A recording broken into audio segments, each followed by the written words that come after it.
본 방송에서 제공하는 투자 정보는 투자 판단에 대한 조언입니다. 방송에서 제공하는 주식의 가치, 가격 상승 및 가격 하락에 대해서는 방송사에서 보장하지 않습니다.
안녕하십니까. 막상막하 투맨쇼 시즌2의 김혜영입니다. 오늘 시장을 조금 편안하게 보내셨나요? 간밤 미국과 유럽 시장이 강하게 올라줬습니다. 이와 관련된 훈풍 오늘 우리 시장에 반영이 고스란히 되는 모습이었는데요. 양 시장 모두 종가가 고가로 마무리가 됐습니다. 대외적인 여건은 조금씩 나아지는 듯한데 내부적으로는 실적이라는 부분 여전히 불분명한 상황입니다. 언제쯤 반격에 좀 나서봐야 할까요? 지금까지 손실 보고 계셨던 분들이라면 이제는 계좌를 조금 채워 나가셔야 할 텐데요.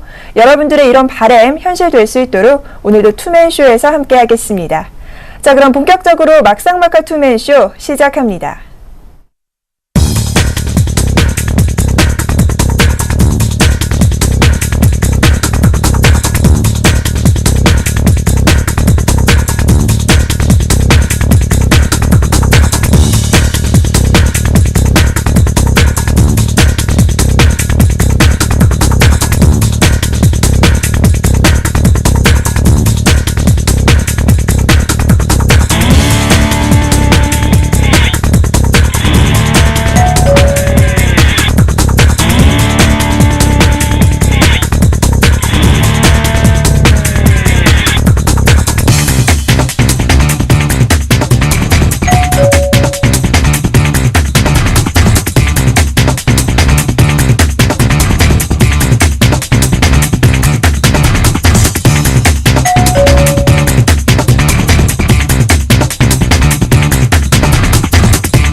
원화 환율이 3년 만에 1,000원을 깨고 내려왔습니다. 960원 선이라는 모습, 금융위기 이후 최저라고 하는데요. 증시의 화제 분 통해서 알아보고 왔습니다. 자, 이어서 오늘 막상막하 투맨쇼 함께 하실 두 분 소개해드려야 할 텐데요. 화면 통해서 만나보시죠. 수급은 시세를 속일 수 없다. 이관우 멘토님 나오셨습니다. 자, 이어서 차트 분석을 통한 매매 타이밍 잡아주시는 분이죠. 브레인 전문가님 함께합니다.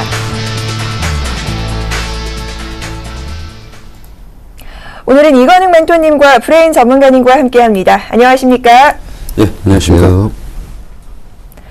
네, 먼저 시장 상황 분석부터 들어봐야 될 텐데요. 먼저 이건웅 멘토님과 이야기 나눠보죠. 전반적으로 글로벌 시장 간밤 흐름이 좋았습니다. 우리 시장 역시나 오늘 선방하는 모습 보였는데요. 전반적인 시장 상황 어떻게 보셨을까요? 네, 오늘 같은 경우 시장이 갭상승 출발하면서 강한 모습을 보여줬었는데요. 중요한 거는 이 부분인 것 같습니다. 과거 며칠 전의 흐름만 같다라면은 보통 그 갭상승이 나온 이후에 조정을 보이는 그런 모습이 나타나는데, 오늘 같은 경우는 조정 나왔다가 다시 반등 시도하면서 종가가 고가로 마무리됐다는 점이 긍정적이지 않느냐 이렇게 봅니다. 근데 이 부분이 결국에는 유럽의 경기 부양 소식, 그리고 환율 하락에 따른 강한 반등이 나온 것이 아니냐 그렇게 볼 수가 있겠죠. 전일 같은 경우 ECB에서 경기 부양에 대한 이야기를 발언을 했습니다. 그러니까 경기 부양을 할 수도 있다라고 발언을 했었고, 그 다음에 미국 같은 경우에는 경기 지표가 좋게 발표가 났죠. 기존 주택 판매가 지난 8월 달에 505만 채였는데요. 이번에 발표를 할 때 예상치가 500만 채 정도 됐었습니다. 근데 그 전문가들의 예상치를 뛰어넘는 512만 채, 517만 채 정도가 이렇게 발표가 났거든요. 그러니까 510만 채 이상이 판매가 되면서 그러면서 이제 경기 지표도 좋게 발표가 됐고, 그 다음에 기업 실적 같은 경우에도 전일 같은 경우 좋게 발표가 됐습니다. 그러니까 최근 미국 같은 경우에도 어닝 시즌이잖아요. 그러면서 기업 같은 경우에도 실적이 좋게 발표가 나면서 결국에는 시장을 강하게 이끌어주는 그런 흐름이 나타났거든요.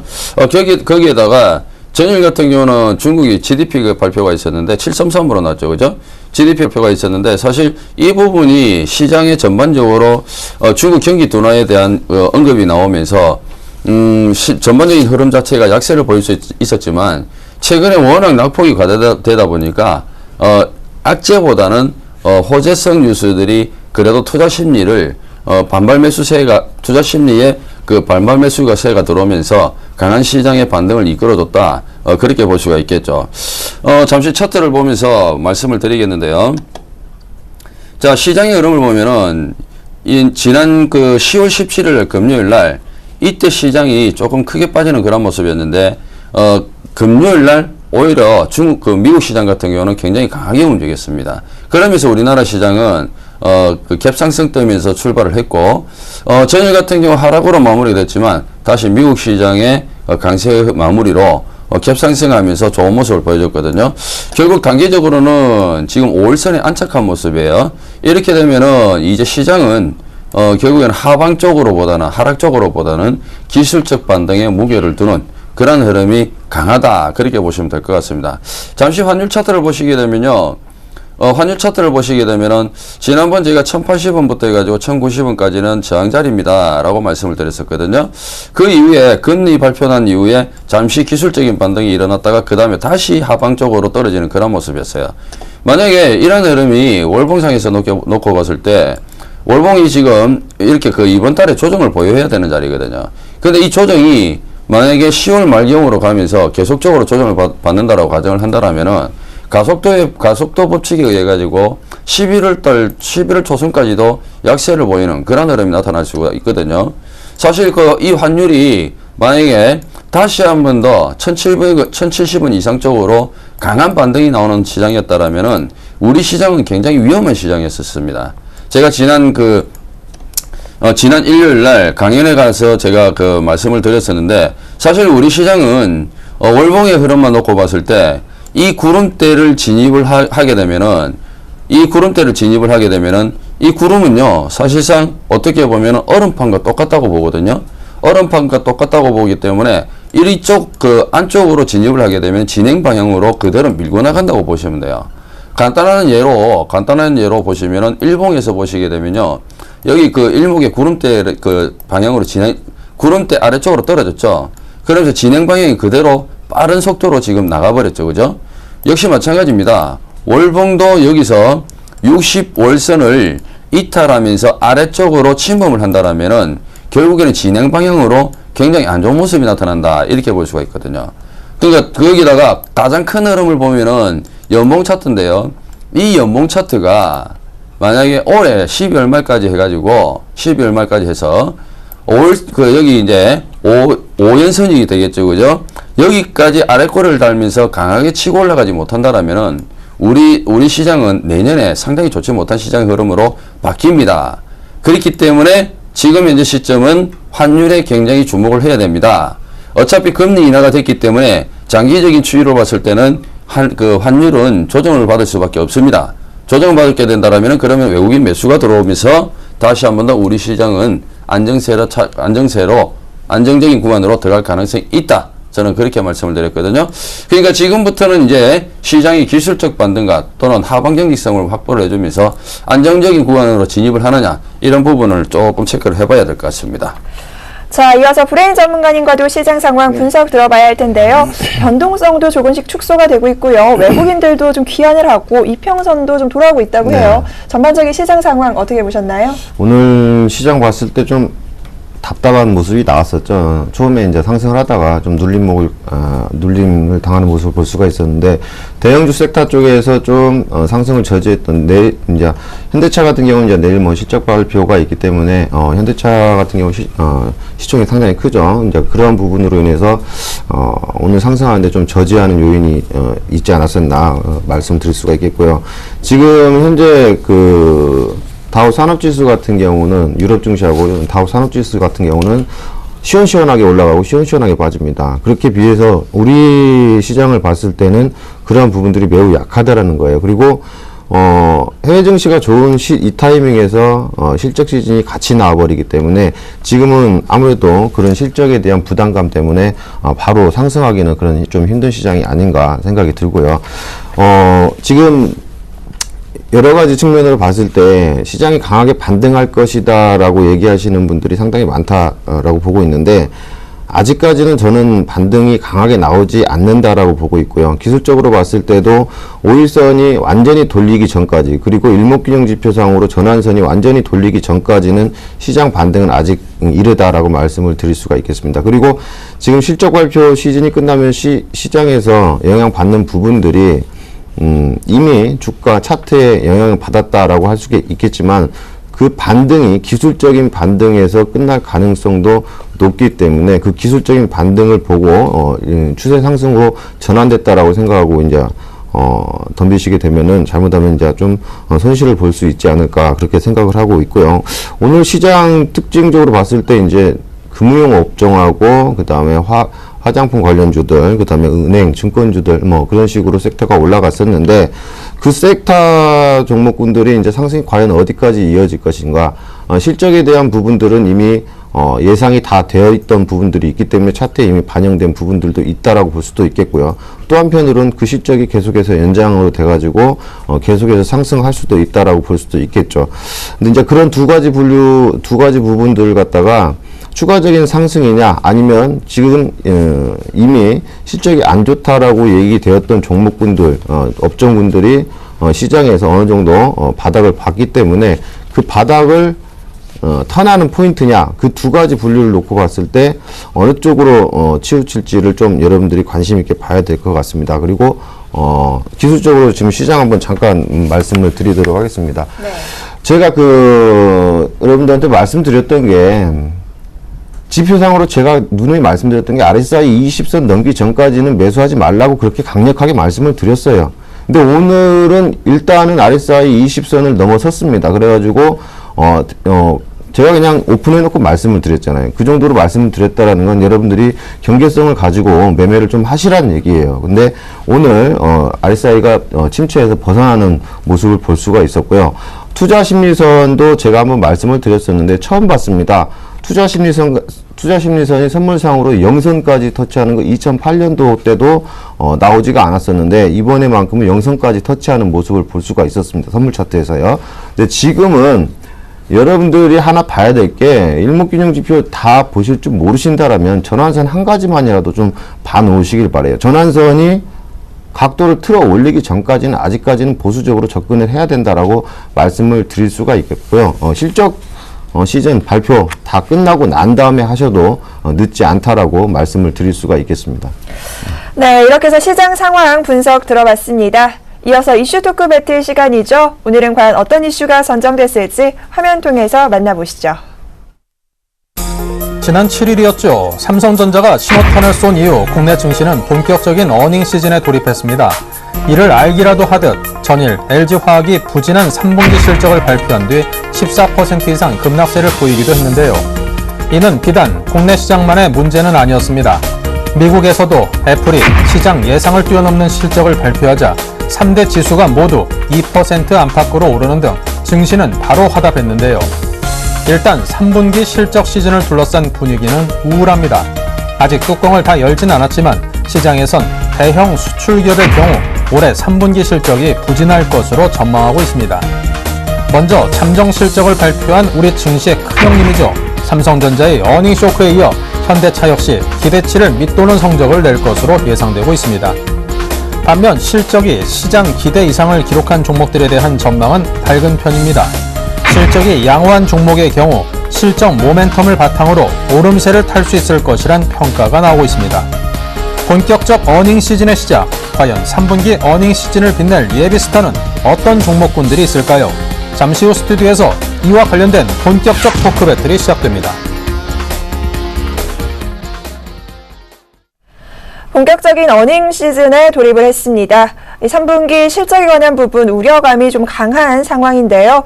그래도 이 3분기 어닝 시즌을 조금 빛내줄 만한 종목군들 어떤 것들이 있는지 오늘 이슈토크 배틀 통해서 이야기 자세하게 나눠보도록 하겠습니다. 먼저 이관웅 멘토님과 이야기 좀 나눠볼까 할 텐데요. 먼저 대형주 LG화학도 그랬고요. 내일도 현대차도 실적 발표가 있을 텐데 우려감이 조금 강한 상황이기는 합니다.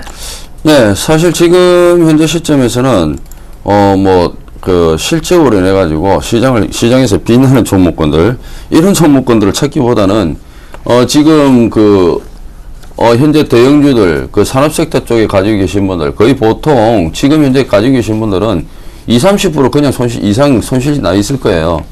지금 말은 못하고 속으로 끙끙 앓고 계시는 분들이 많으실 텐데, 그런 부분에 대한 부분을 한번 속 시원하게 풀어주는 게 맞지 않느냐.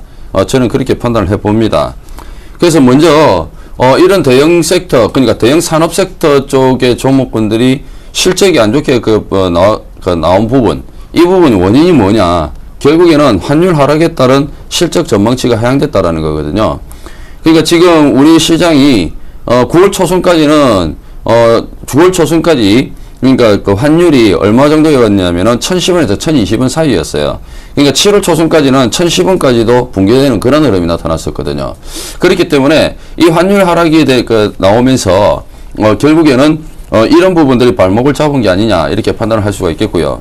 두 번째로는 지금 이제 전반적으로 우리나라와 그다음에 중국과 일본과의 이제 경제 심리인데요. 일본은 사실상 엔저 현상 때문에 우리나라에 미치는 영향은 그다지 크게 없어요.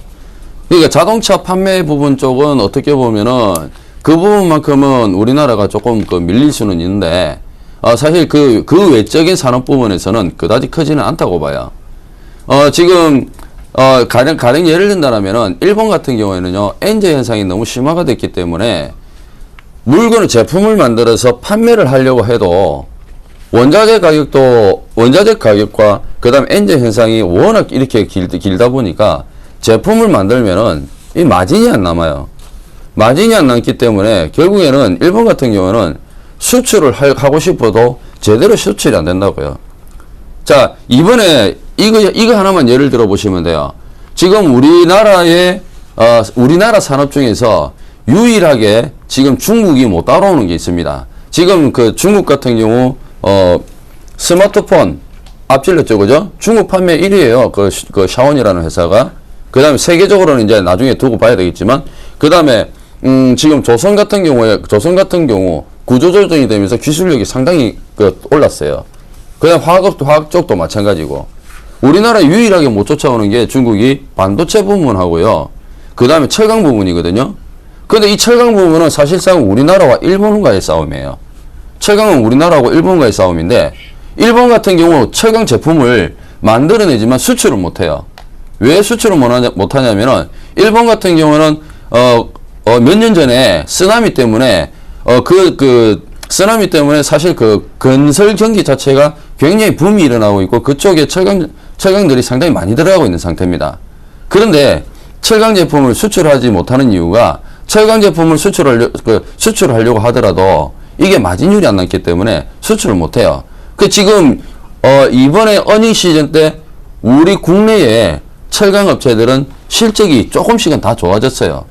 포스코부터 해가지고 현대제철까지 철강 업체들은 사실상 실적들이 좋아졌습니다. 그런데 왜 포스코가 그렇게 급락이 나왔느냐? 결국에는 시장 흐름 때문에 그렇거든요. 시장 흐름 때문에 급락이 나왔고, 그래서 두 번째 이유가 일본보다 기술력이 향상된 중국의 경제 심리 때문에 그렇습니다. 자, 그 다음에 세 번째는요. 자, 수주 및 판매 부진에 따른 실적 악화다. 이렇게 볼 수가 있는데요. 자, 잠시 표를 한번 보도록 하죠. 지금 보시는 표는, 여러분들께서 보시는 표는 국내 조선사 수주 추이입니다. 국내 조선사 수주 추이인데, 하나는 CWT고, 하나는 CWT고, 하나는 CAT입니다. 자, 이렇게 보시면은, 지금 현재 2000점으로 표시된 곳이 2014년도예요. 그러면은 2012년도, 2013년도보다 수주 추이가 얼마나 약한지를 알 수가 있어요. 그리고 아래쪽에 보시면은요, 아래쪽 그림을 보시면은 중국과 그 다음에 일본과 우리나라의 수주 추이거든요. 그런데 우리나라 수주가요, 최하단에 있어요. 그만큼 지금 우리나라 조선업종들, 이런 부분들이 실적이 안 나오는 이유가 여기에 있고, 그 다음에 더군다나 조선업종들이 실적이 안 나오는 게 뭐냐면은 저가 플랜트 수주거든요.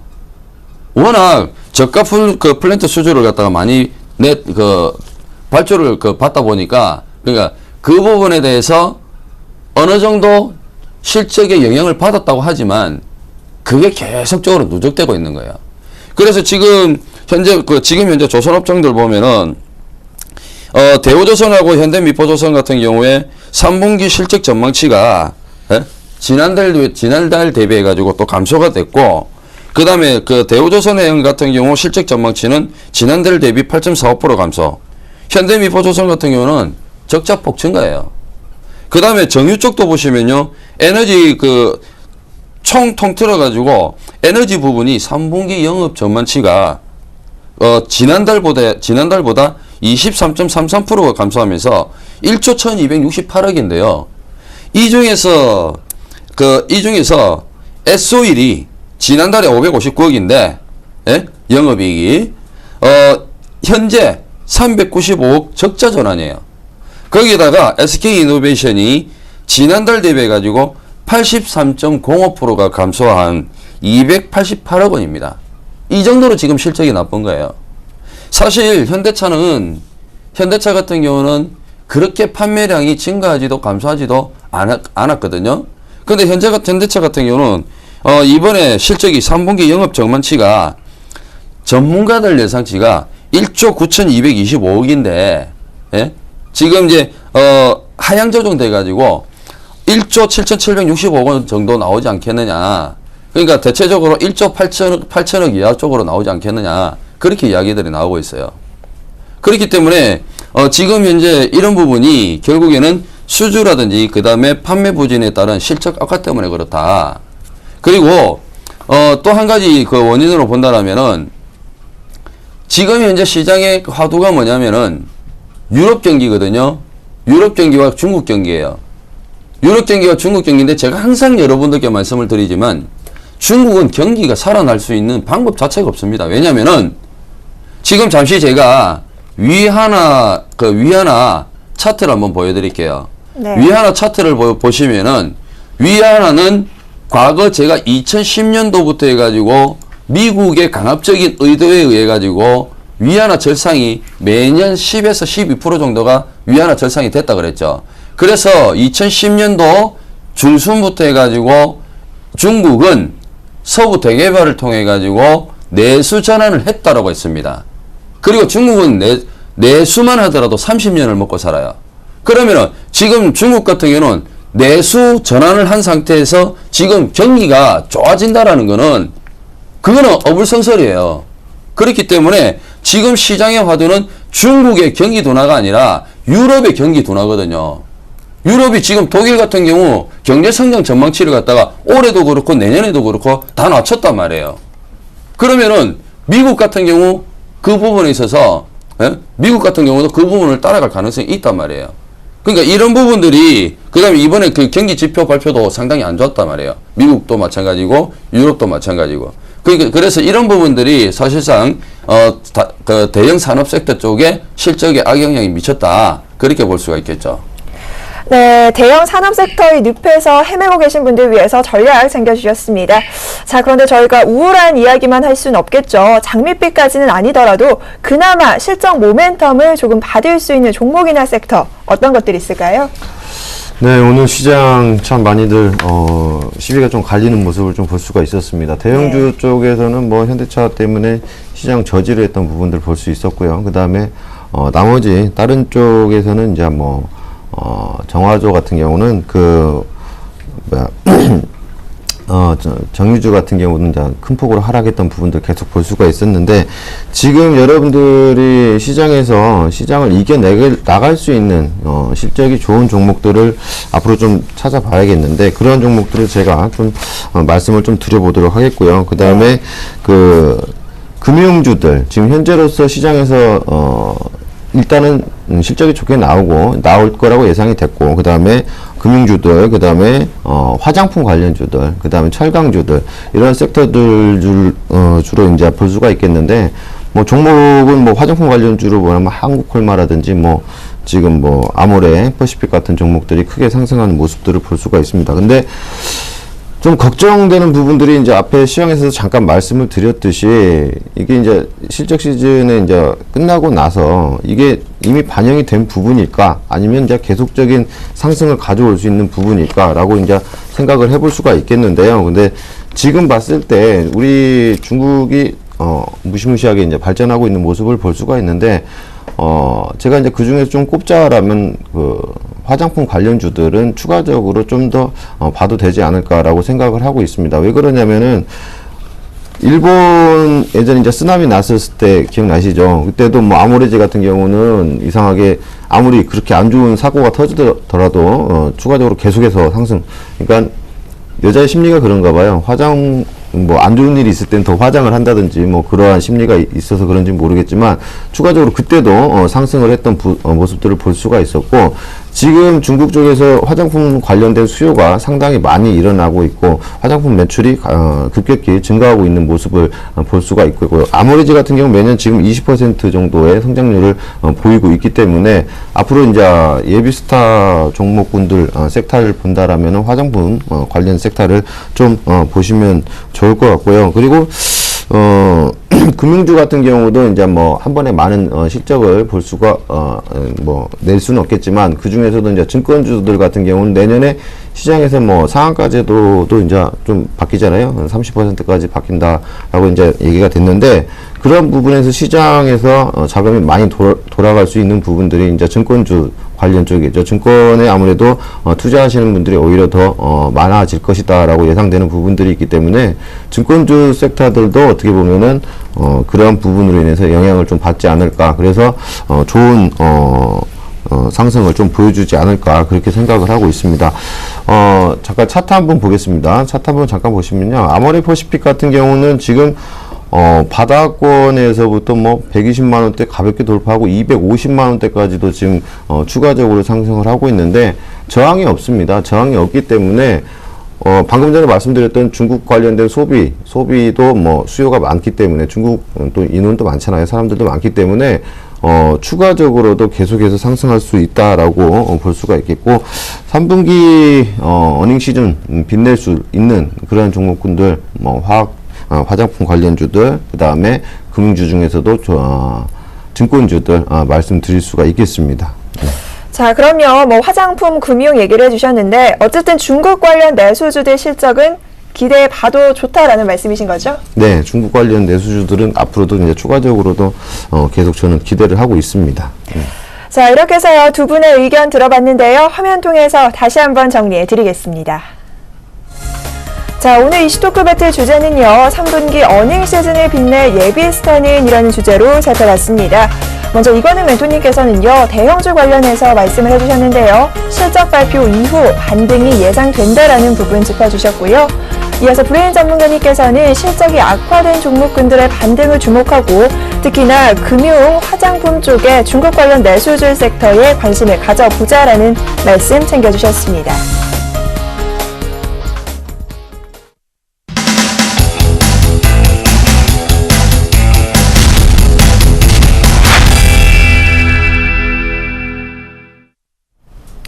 막상막하 투맨쇼 시즌2 오늘의 출연자 포트폴리오 수익률 확인해 보겠습니다. 먼저 이건익 멘토의 포트입니다. 현재 포트에는 총 3종목 편입되어 있는데요. 그중 신원과 한국토지신탁은 목표가를 각각 4,000원으로 상향 조정해 주셨으니까요. 내일장 전략에 착오 없으시길 바랍니다. 이번에는 브레인 전문가님의 포트입니다. 로만손 종목이 오늘장 1.57% 상승 마감했는데요. 11.5%의 높은 수익률 기록하고 있네요. 전 종목 모두 보유 의견 주셨습니다. 이번에는 수익률 베스트입니다. 먼저 2위에는 이관욱 멘토의 신원이 28.9%를, 3위는 포커나인 전문가의 유비벨록스가 26.2% 수익률 기록하고 있습니다. 4위와 5위는 여전히 정재훈 멘토가 독식하고 있는 모습인데요. 바이넥스가 21.5%, 한전산업이 20% 기록하고 있네요. 자, 그렇다면 오늘장 투맨쇼 시즌2의 수익률 베스트 1위, 과연 누가 차지했을까요?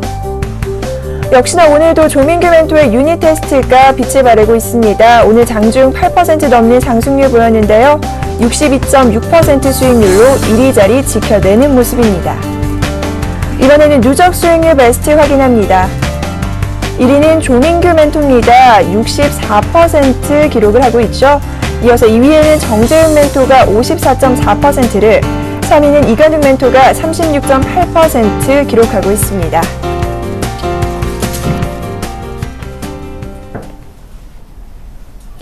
포트에 담긴 종목 수익률 확인하고 왔습니다. AS 시간 가져봐야겠죠? 먼저 이건익 멘토님과 함께 할 텐데요. MH 에탄올이 한 19% 정도 손실 보고 매도 처리가 됐습니다. 이 부분부터 확인해 보도록 하죠. 네, MH 에탄올. 이것만 보면은 제가 속이 지금 속이 완전 상해가지고 죽겠습니다. 이게 얘가 지금 19.6%나 수익률을 잡아먹어 버렸어요. 그래 이게 얘만 아니면은 지금 수익률이 거의 55%가 넘어가는데 참 깝깝하죠. 제가 이 종목이 이 MH 에탄올이 사실 어느 정도 시장 영향을 받았다가 이렇게 보시면 되겠는데요. 최근 들어 가지고 외국인들의 매수세가 유입되는 그런 모습이 보이고 있거든요. 자, 이 종목이 또 더군다나 어떻게 그 손절 나가는 날 외국인들이 투신권에서 또 제일 많이 샀어요. 이 종목이. 그렇다고 실적이 나쁜 종목도 아닙니다. 이 종목은. 분명히 말씀드리면은. 제가 서울경제TV에 처음 출연했을 때 제가 여러분들께 종목을 언급드렸던 게 뭐였냐면은, 창해 에탄올이라는 종목이 있어요.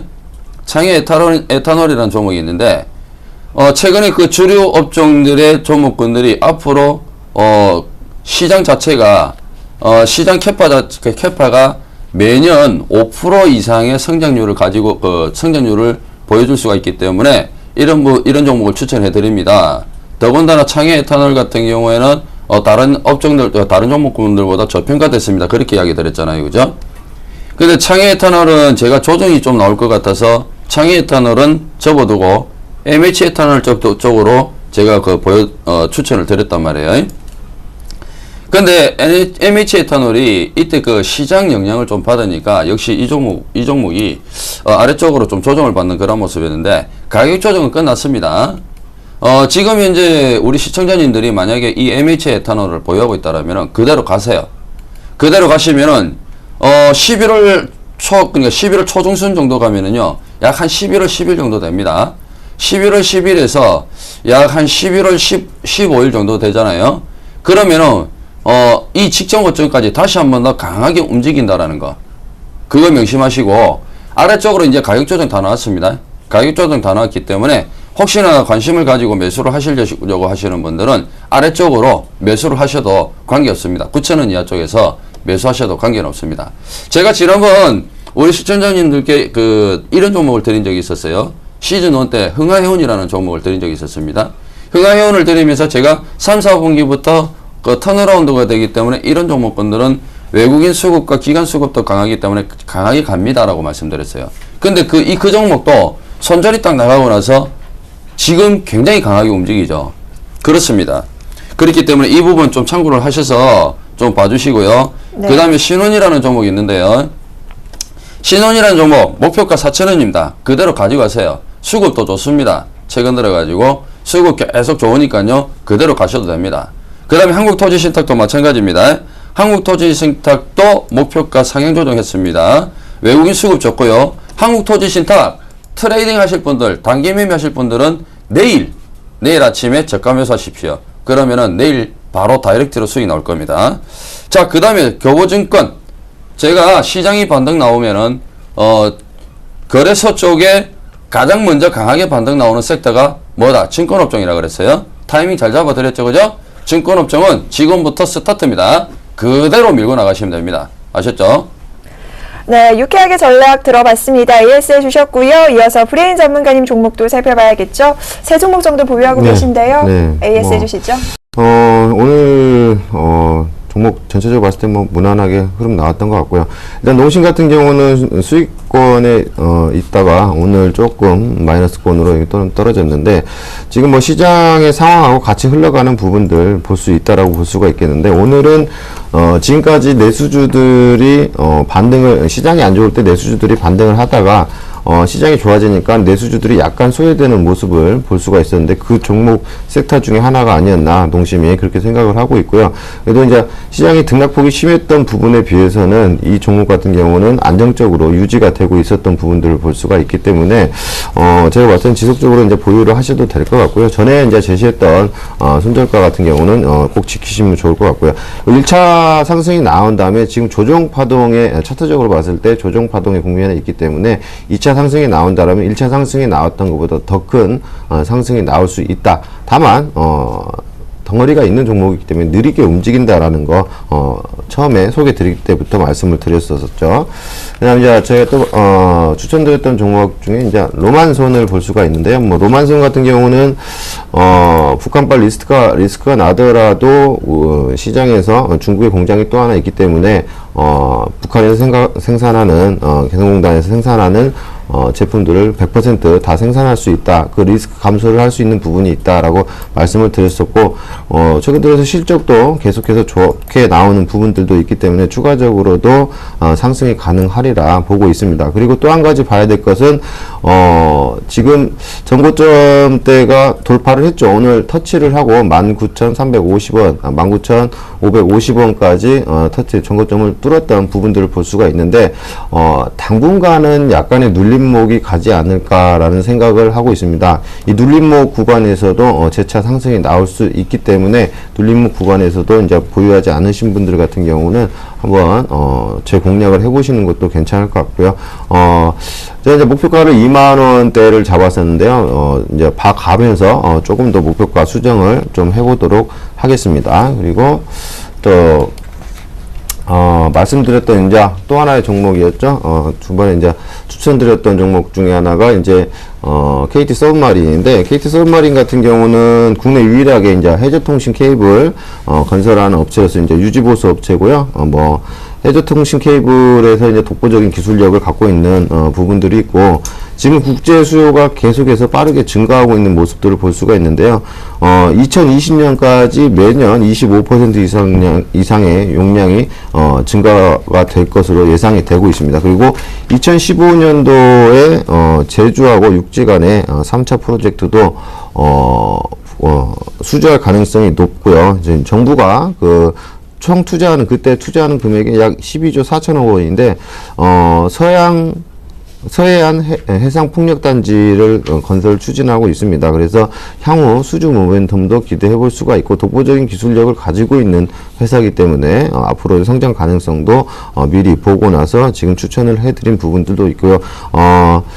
오늘 장에서 이제 추가적으로 전고점에 대한 부분들에 대한 이제 조금 부담감 때문에 전고점대가 뭐 대략적으로 6,740원대였는데 오늘 그 부분에 대한 부담감 때문에 상승을 뚫으려다가 상승 좀 저지가 됐던 부분들을 볼 수가 있는데 제 차트적으로 봤을 때도 오늘 어제 그제가 이제 공격형으로 매수 자리가 나왔던 부분들이 있습니다. 그래서 추가적으로도 계속해서 상승 가능할 것이다 라고 보여지고 있습니다. 네, 두 분의 AS 전략 들어봤는데요. 이 부분 참고하셔서 수익률 향상에 도움되시기 바라겠습니다. 따라서 종목 추천 히든카드 시간입니다. 어떤 히든카드 갖고 오셨는지 궁금한데요. 화면 통해서 먼저 만나보시죠. 먼저 이건희 멘토님은 오늘 아가방 컴퍼니 갖고 오셨네요. 추천 포인트 살펴보도록 하죠. 네, 중국에서 한전열 정책이 해제되면 이에 따른 수혜 기대감이 좀 강하게 들어옵니다. 이어서 브레인 전문가님 종목 살펴봅니다. 일동제약 갖고 오셨네요. 추천 포인트 살펴보도록 하죠. 안정된 매출과 부채 비율 말씀해 주셨고요. 최근 기간 수급이 지속적으로 유입되고 있다는 부분도 꼽아주셨습니다.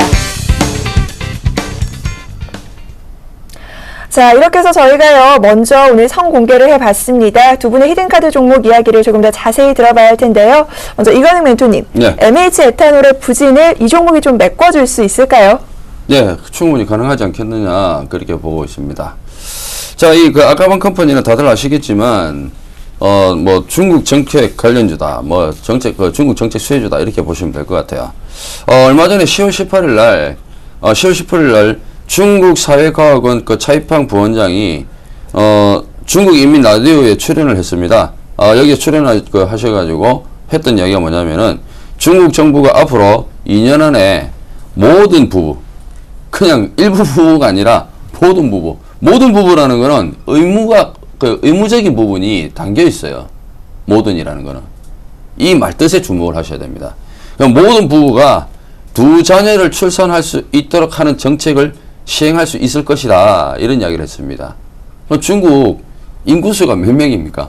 그러면은 그 인구수의 모든 부부가 두 자녀를 가질 수 있게끔 한다는데 엄청나죠. 그러면은 기하급수적으로 인구수가 증가를 하게 됩니다. 자, 여기에 따른 수혜를 받게 되고요. 그 다음에 아가방 컴퍼니가 랑시그룹으로 이제 피인수가 되거든요. 피인수가 됐습니다.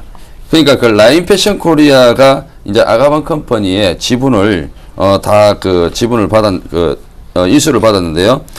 최대 주주 김욱 회장이 보유하고 있는 지분 15.3%를 중국 라인 패션 코리아에 이제 바로 넘겨버렸습니다. 그게 이제 그 중국 라인 패션 코리아가 중국 여성 패션 업체 랑시그룹의 한국 법인이에요. 예.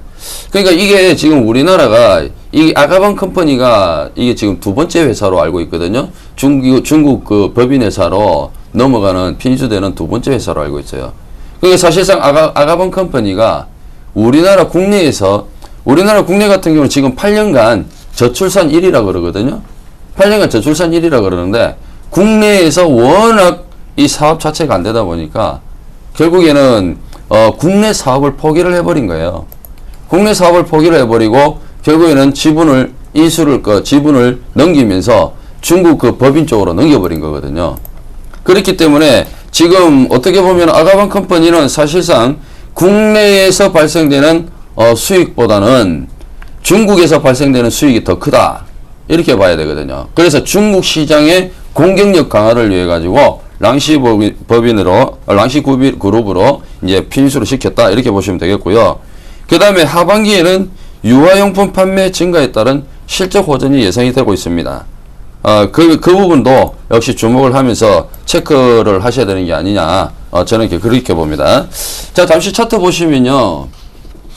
자, 과거, 아가방 컴퍼니가 한번 주가가, 강하게 상승을 하는 그런 흐름이 나타났습니다. 그런데 주목을 하셔야 될 게 여기서 고점을 형성하고 주가 조정이 나왔을 때 거래량이 감소하면서 조정을 받았습니다. 즉 특정 세력들은 여기까지 주가를 끌어올렸던 세력들은 나간 흔적이 없다라고 봐야 됩니다. 그리고 조정을 주고 지금 이쪽에서 기간 조정을 받았죠. 기간 조정 마무리 그리고 나서 반등이거든요. 자, 제가 볼 때는 내일이 매수 타임이다. 내일이 매수 타임이다 이렇게 보거든요. 이 종목은 외국인들이나 기관들이 강력하게 매수를 해서 가는 종목은 아니에요. 외국인이나 기관들이 강력해서 매수하는 종목은 아니고 주월봉이 모두 다 안정적인 흐름을 보여주고 있기 때문에 내일부터 적절한 매수 타이밍을 잡으시면 될 것 같습니다. 네, 내일이 적기다라고 하셨는데요. 그렇다면 매수가도 저희가 확인해 봐야죠. 매매 전략도 함께 살펴주시죠. 예, 매수가는 7,500원, 목표가는 만원, 그 다음에 손절가는 6,600원으로 잡으시면 될 것 같습니다. 자, 이어서요. 브레인 전문가님 종목도 살펴봐야 할 텐데 최근 시장에서 바이오 제약 흐름 굉장히 좋습니다. 신흥 강자 이야기도 나오고 있는데 관련 종목 갖고 오셨어요? 네, 오늘 이제 가져온 종목이 좀 시장에서 그래도 좋은 흐름을 보여주고 있는 종목을 가져왔습니다. 오늘 갖고 온 종목 같은 경우 일동제약인데요. 지금 현재로서는 안정된 매출을 계속해서 유지를 하고 있는, 크게 폭이 증가하는 모습은 아니지만 그래도 꾸준한 안정된 매출을 유지하고 있는 모습을 볼 수 있는 그러한 회사고요. 그 다음에 현재로서 지금 여러분들이 이제 비아그라도 아시다시피 복제약이 나와가지고 그 매출이 계속해서 크게 증가했던 부분들을 볼 수가 있는데, 현재 지금 복제약 시알리스 제네릭 만료가 이제 다 됐습니다. 거의 다 돼가지고 지금 일동제약에서도 이제 그 부분에 뛰어들고 있는 부분들이 있는데 신매출처가 나온다라는 부분이죠. 그래서 9월 말에 이제 시알리스의 물질 특허 만료가 되는데 보통 이제 시알리스의 시장 성장성이 아주 높기 때문에 시장 침투를 지금 준비하고 있다라고 볼 수가 있겠습니다. 일동제약 같은 경우는 그만한 기술력도 되고, 근데 이제 비아그라 같은 경우도 그때 당시 매출이 5배, 그러니까 진짜 약을 복용하던 사람들이 가격적인 부담감은 덜고 거의 기능은 거의 비슷한 가짜약 복제품이죠. 복제품을 이제 수요가 증가할 수 있다라는 부분도 있기 때문에, 그래서 이러한 메리트가 있는 구간이 지금 현 구간에서 지금 9월달이에요. 9월달에 이제 9월달에 복제 만료가 되는데, 그때 가서 그러한 부분들로 인해서 이러한 종목들을 산다라면 그때가 어떻게 보면 고점일 수도 있기 때문에 지금부터 그러한 내용을 알고 미리 준비를 하시라는 부분에서 좀 말씀을 가지고 나왔고요. 또 한 가지 이제 봐야 될 것은 그 정부 지원입니다.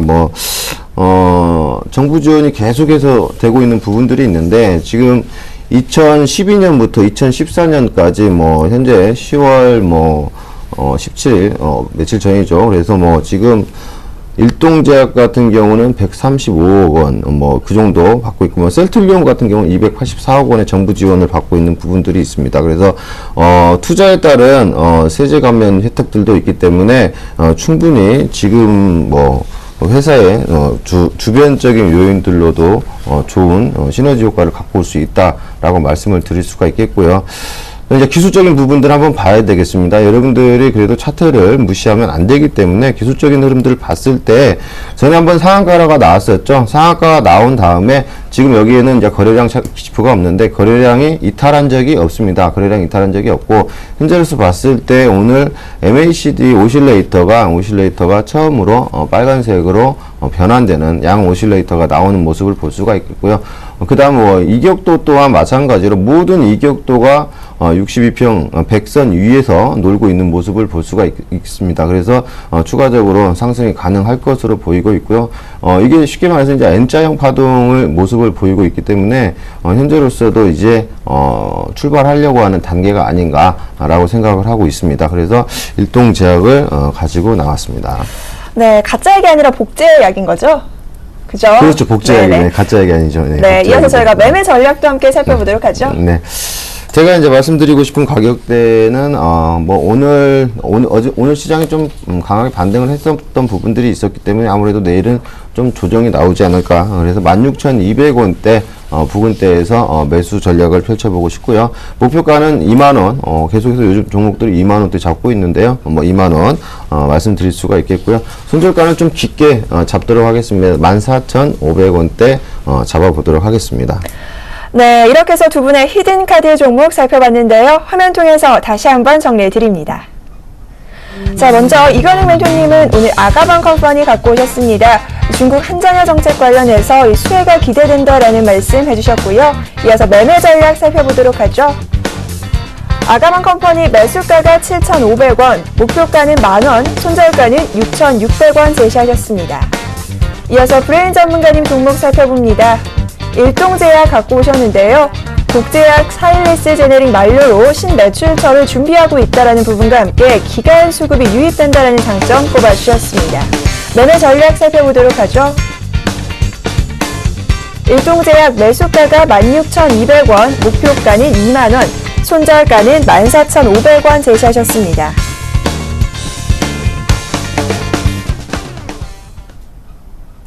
이렇게 해서 오늘은 이관웅 멘토님과 브레인 전문가님과 알찬 내용으로 꾸며봤습니다. 오늘 함께해 주신 두 분 여기서 보내드리도록 하죠. 오늘 말씀 고맙습니다. 저희가 준비한 소식은 여기까지입니다. 저희는 내일 이 시간 차별화된 전략과 알짜배기 종목으로 다시 인사드리겠습니다. 함께해 주신 여러분 고맙습니다.